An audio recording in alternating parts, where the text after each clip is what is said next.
Můj spánek probral letní vánek a kýšník dálek, mý válek byl se mnou, když jsem rozjebal si tělo, svrdlý jako splať, chtěl tím tak sedět, probrat se a letět, i když mrzne jako pradět, nechat se svádět, krásnou nového žovta, jak Fenix v mládě, roztáhnout křídla a letět do pukáně, kde jsou teď všechny snělky a všechny spící šípkový ruzinky, když ty zrovna frčí služenky, a kde bílá halinka, ta nemyšlo nákladná milenka, alež Valenta, když teď zrovna frčí barevná paleta a slunce panatá leta, a kde jsou ty rampuchy, když vidím tohle platuchy, nikdo nemá jí platuchy.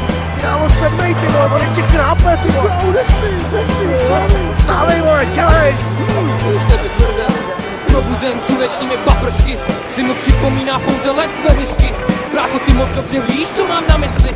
Líbá mě svit, jsem osvobozen jako šípková růženka. Vrací se mi cit, zen už nejsem pouhá vodu panenka. Doléhá na mě klid, svět stík a já jsem na okamžik živ.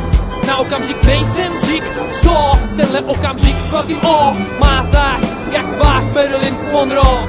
Jo, čas zahnal nečas, alas na čas není atlas.